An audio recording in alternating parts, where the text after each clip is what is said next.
Pukul 13 waktu Indonesia Barat. Radio Republik Indonesia Palembang dengan Warta Berita. Jelang pergantian tahun, pemerintah daerah dituntut dapat siap dalam upaya mendorong peningkatan ketahanan pangan.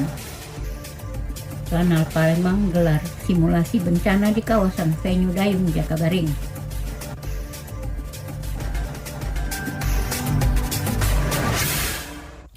Itulah di antara informasi yang kami hadirkan siang hari ini, Selasa 10 Desember 2024, yang berhasil dihimpun tim redaksi RRI Palembang. Bersama saya Dela Wawi, inilah Warta Berita selengkapnya.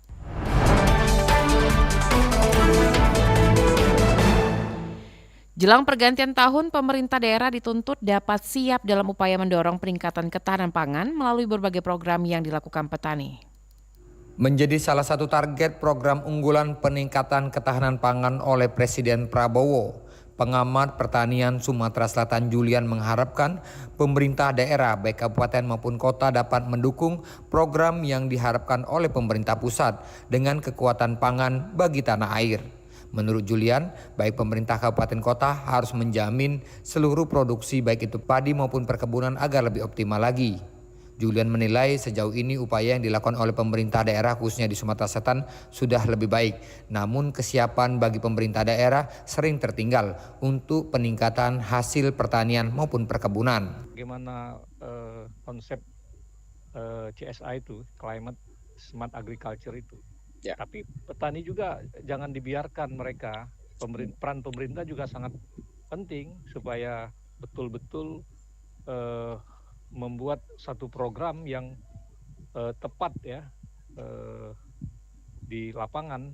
Jadi kan pemerintah ini sering terlambat kadang-kadang kan merespon situasi kan. Iya. Karena birokrasi, karena anggaran, karena belum dimasukkan dalam perencanaan kerja. Nah itu kadang-kadang menjadi masalahnya di sini. Selain mendorong peningkatan berbagai program yang dilakukan oleh petani, pemerintah kabupaten kota hingga provinsi harus menjamin pensuplaian pupuk bagi para petani agar seluruh tanaman baik pertanian maupun perkebunan dapat tercukupi dengan maksimal. Dari Palembang, Sumatera Selatan, Aditya melaporkan. LRT Palembang tambah waktu operasional selama masa angkutan Natal dan Tahun Baru. Laporan langsung disampaikan Rian Apridani. Rian. Ya, telah dan pendengar RRI dimanapun Anda berada, Balai Kereta Api Ringan Sumatera Selatan atau LRT Palembang akan menambah jam operasional dalam menghadapi masa angkutan Natal dan Tahun Baru. Persiapan dilakukan untuk menyambut masa angkutan Nataru oleh pihak Balai Kereta Api Ringan, salah satunya dengan menyiapkan kesiapan kereta, memastikan keamanan ramcek, dan menyiapkan pusko Nataru yang disiagakan pada sejumlah titik yang ada di Kota Palembang. Dan untuk menghadapi masa angkutan Nataru diperkirakan jumlah angkutan ataupun penumpang LRT akan meningkat sesuai dengan masa angkutan Natal dan Tahun Baru yang bertepatan dengan momen liburan. Kepala Balai Kereta Api Ringan Sumatera Selatan, Rude Paulus, dalam keterangannya kepada RRI mengatakan bahwa penambahan jam operasional akan dilakukan mulai pada tanggal 23 Desember sampai dengan 7 Januari 2024. Sementara pada malam pergantian tahun, jumlah operasional akan ditambah dimulai dari pagi hari sampai dengan pukul 2 dini hari pada tanggal 1 Januari 2024 seperti pernyataan Rude Paulus dalam wawancara yang kami lakukan beberapa saat yang lalu. Jadi kalau biasanya kami mengoperasikan 94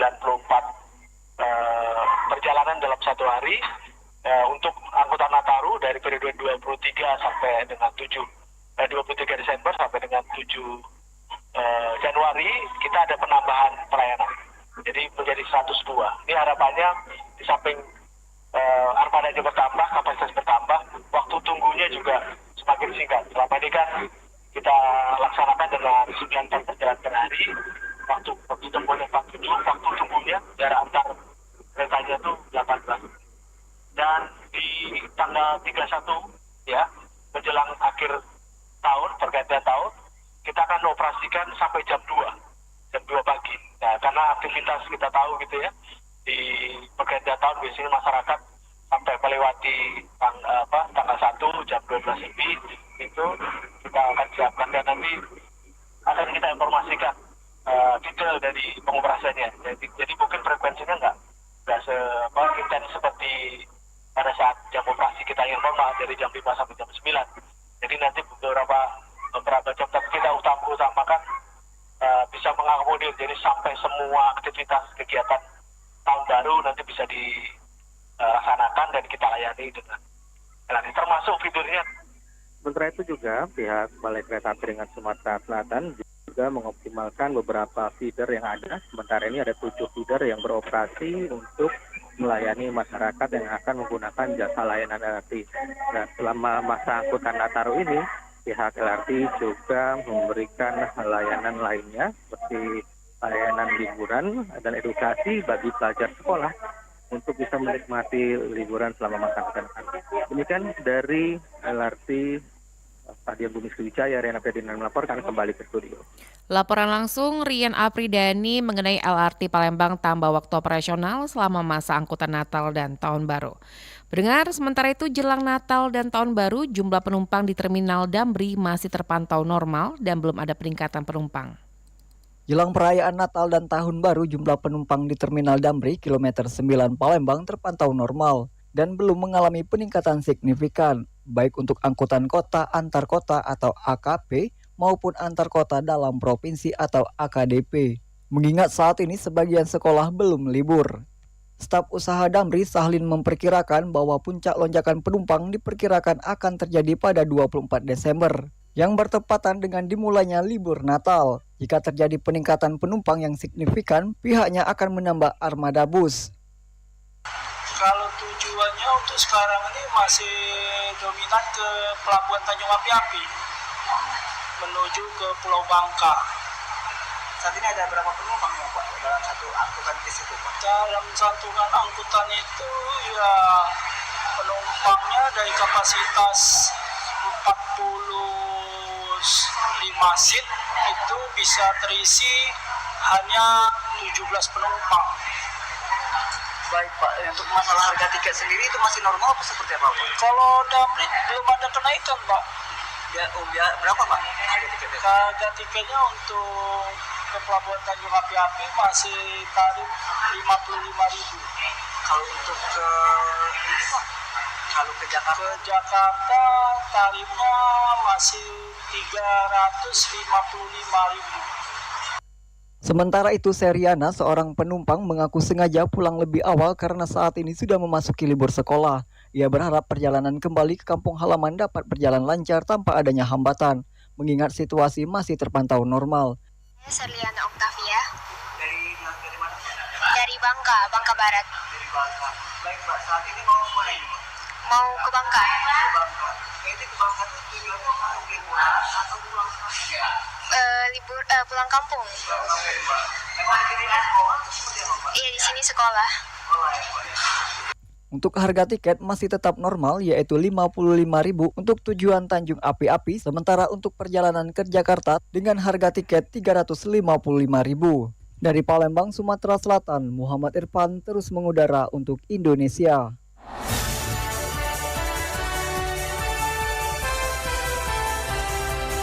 Warta Berita Radio Republik Indonesia Palembang.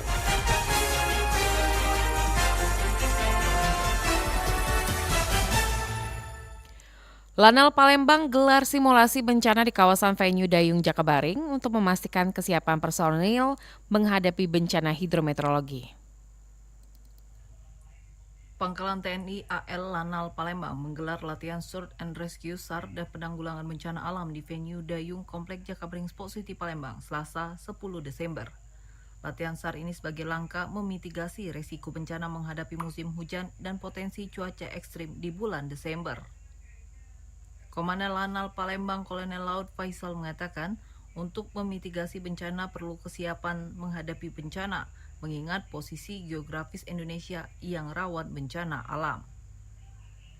Latihan ini juga bertujuan untuk memastikan kesiapan semua personil menghadapi situasi darurat dan melindungi masyarakat dari dampak bencana. Menurut Lanal, latihan ini merupakan bagian operasi militer selain perang. Latihan SAR ini diikuti Badan SAR Nasional Basarnas dan Badan Penanggulangan Bencana Daerah BPBD dalam mendukung latihan. Adalah operasi militer selain perang membantu pemerintah dalam membantu menanggulangi kesulitan masyarakat, terutama dalam keadaan darurat. Salah satunya adalah penanggulangan bencana. Yang kita laksanakan hari ini adalah untuk melatih, menguji kesiapsiagaan antara koordinasi, komunikasi, dan kerjasama antar instansi di sini, antara TNI, Polri, pemerintah daerah, dan masyarakat sekitarnya. Ini sudah terjadi dengan baik. Dapat kita lihat, saksikan bersama tadi sudah kita laksanakan simulasi keadaan darurat bencana banjir. Sejumlah peralatan SAR seperti perahu karet, alat selam, peralatan medis, dan tenaganya juga dikerahkan dalam latihan ini untuk personil Lanal yang terlibat sekitar 200 personil. Latihan ini tidak hanya untuk meningkatkan ketahanan nasional, namun juga menjadi ajang pembelajaran bagi personil agar mampu mengaplikasikan ilmu yang diperoleh saat terjadi bencana di lapangan. RRI Palembang, Nova Ariana melaporkan terus mengudara untuk Indonesia.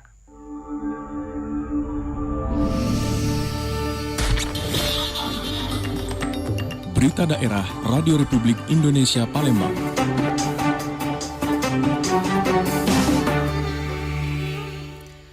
Kejari Banyuasin himbau ke seluruh kepala daerah, masuk kami kepala desa kelola dana dengan amanah.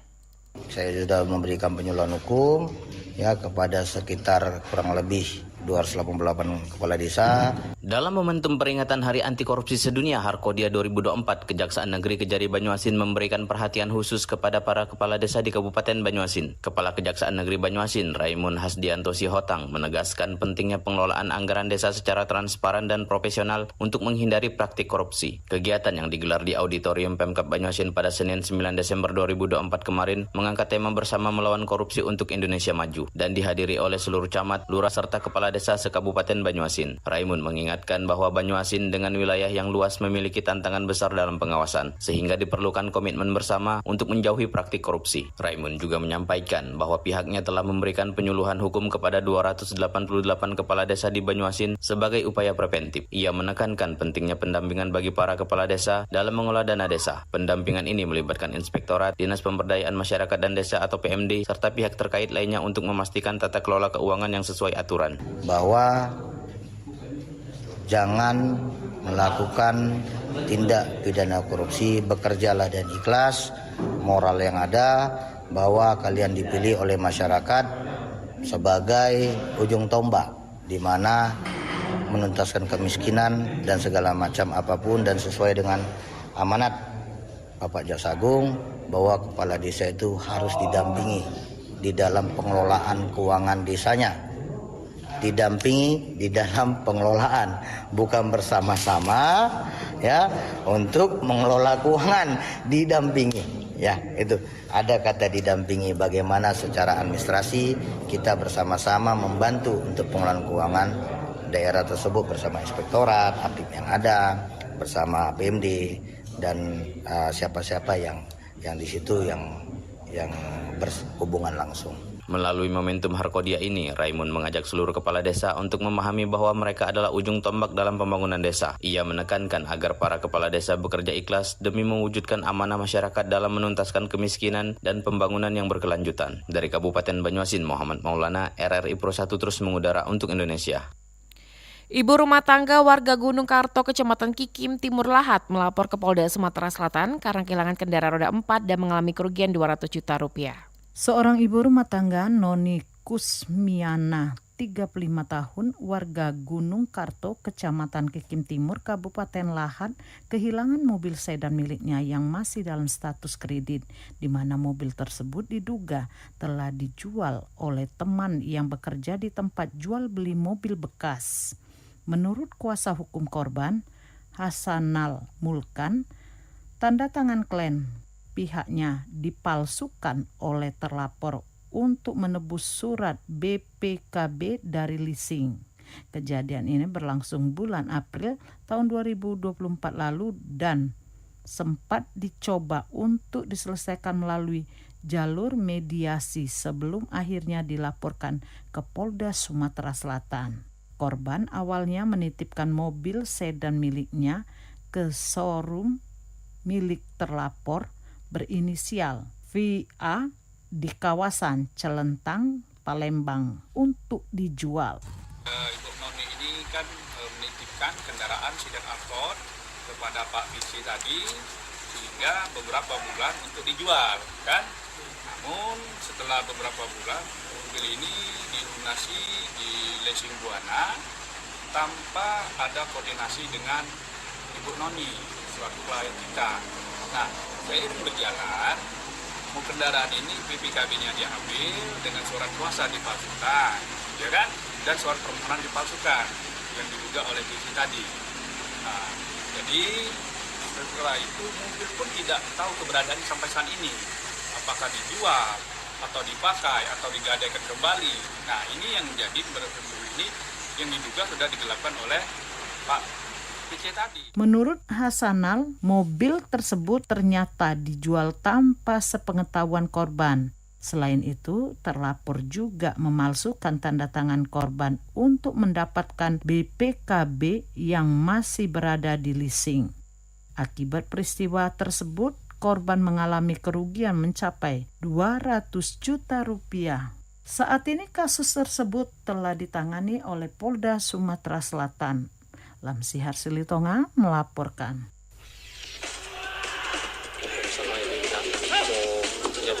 Olahraga atletik Sumatera Selatan berharap pemusatan latihan nggak usah mulu-mulu kan karena dilihat dari persiapan sekarang JRC tidak akan terpengaruh terkait dengan pemain sudah memahami kesabaran masing-masing. berita olahraga.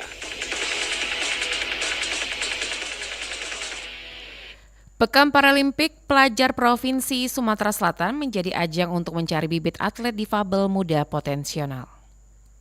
Pekan Paralimpik Pelajar Provinsi atau PEPAR-PERPROV Sumatera Selatan akan digelar pada akhir 2024 dan diharapkan menjadi langkah penting dalam pembinaan atlet difabel muda di Sumatera Selatan. Ketua Umum MPC Sumsel, Rian Nuwari mengatakan, dengan menyasar 5 cabang olahraga, ajang ini tidak hanya menjadi wadah kompetisi, tapi juga sebagai sarana untuk menemukan dan mengembangkan talenta atlet difabel potensial yang bisa berprestasi di level nasional maupun internasional. Ia juga menjelaskan, event ini bertujuan untuk menggali dan mengasah kemampuan atlet difabel muda, khususnya dalam cabang-cabang olahraga yang sudah banyak dikenal, seperti bulu tangkis, tenis meja, dan juga atletik. Ada beberapa yang memang kita incar untuk persiapan pelajar nanti. Pertama itu di atletik, yang kedua di bulu tangkis dan tenis meja. Karena di cabur ini banyak Selain menjadi ajang prestasi, PEPAR-PERPROV juga menjadi persiapan penting bagi atlet difabel Sumsel untuk berlaga di Pekan Paralimpik Pelajar Nasional. Kompetisi ini diharapkan dapat meningkatkan kualitas dan juga kuantitas atlet difabel di Sumatera Selatan, serta memperkuat ekosistem olahraga difabel di provinsi tersebut. Dari Jakabaring Sport City, Ari Rizky RRI Palembang terus mengudara untuk Indonesia.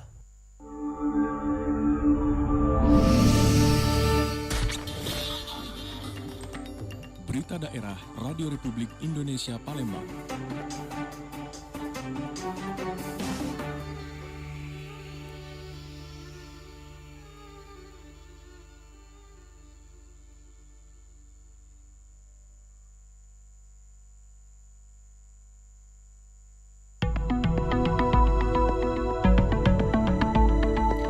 Informasi tadi mengakhiri Warta Berita siang hari ini. Informasi lainnya dapat Anda akses melalui website kami di rri.co.id. Mewakili kerabat kerja yang bertugas, saya Dela Wawi undur diri dan sampai jumpa.